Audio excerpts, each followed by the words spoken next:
totally like on a side note, and this is honest to God the truth. I grew up at my Uncle Jim's house, and when he passed away, the family was changing a lot of the paperwork, and the home insurance went up, or the home insurance expired, and my general liability expired. I had all my DJ equipment in his house after he passed away, and it's not confirmed still to this day, but there were squatters living across the bridge. Okay. And all my studio equipment was stolen from me. And did you ever? I'm cool now. I got new equipment. Insurance isn't gonna lapse like that ever again for me. But did you ever go anything through like that before? Yeah, I got knocked at one of my clubs. Somebody broke into the club and stole my equipment, my whole DJ system. Stole it on a Thursday night, which being Friday night, I didn't have a gig, but it was fortunate enough for me, man. I got a bunch of buddies in the sound business, so they just started bringing me mixers and amps and whatever I needed to get up and running, and that was just a beautiful thing. They got me on a Thursday night. Stole. I had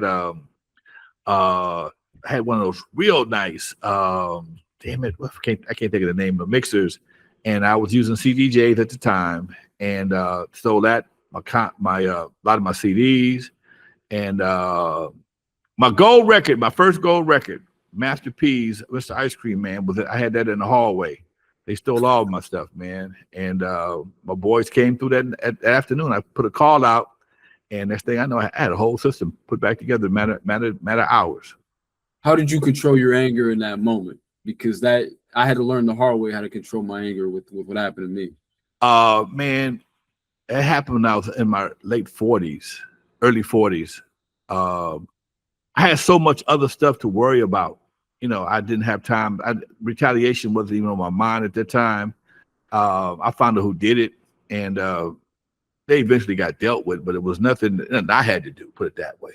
Right. When you rocking with when you're on a nightclub, you have a lot of supporters, a lot of friends, and people on your behalf don't like seeing people mess over you. So, they take it upon themselves. Hey, man, don't worry about this situation. I couldn't get nothing back, but, they ain't going to steal nothing else. Right.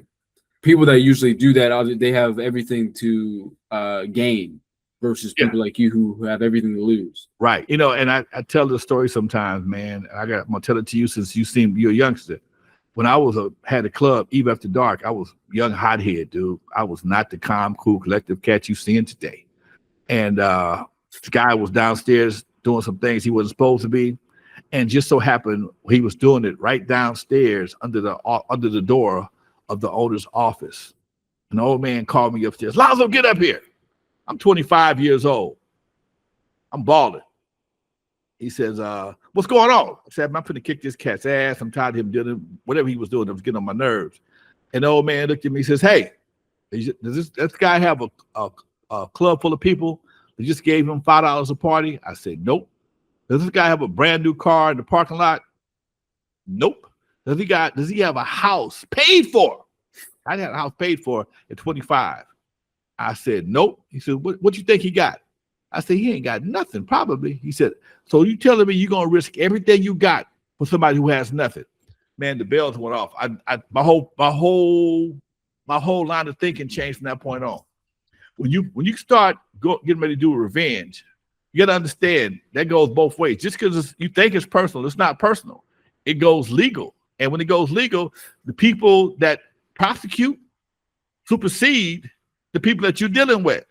So the person that you're dealing with may forgive it, but the law ain't gonna forgive it. Ask Keefy D. Right. Ask Keefy D.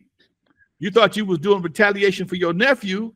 Meanwhile, you was part of a murder. Right. The streets and the courtrooms don't have the same understanding. You can't do something in the streets and not expect for it to jump off in the courtroom. So that's what. Once you understand that, you realize certain things ain't worth the hassle. Yeah, he got you. Like, buy some insurance, but get a better lock. Okay. If you catch him, you catch him. If you don't spend your time trying to retaliate, because shit can escalate. And next thing you know, must be facing a murder case, a manslaughter beef, whatever the case. It ain't worth the hassle. Right. I appreciate your advice on that, sir. Because that was you feel like for lack of a better example, I feel like someone saw you naked. You know, someone came in your house and stole your heart. Yeah, they caught me slipping, man. They caught me slipping, and I had to eat that, man. When you were forming, correct me if I'm wrong, but I believe there was a cease and desist before you could actually call it World Class Wrecking Crew the way you spelled it. Right. But after you formed it, and you have DJ Yella and you have Dr. Dre at the time. But what do you see in these guys that makes you think, okay, these guys have something versus somebody else that you might have seen that didn't? They had the aptitude to want to learn. Yella was a drummer. He was a drum major at his school at Compton High. So he was used to, and he plays drums. Dre came to me as a DJ, knowing how to blend and mix very well. And Clientele won a rap contest at Eve After Dark.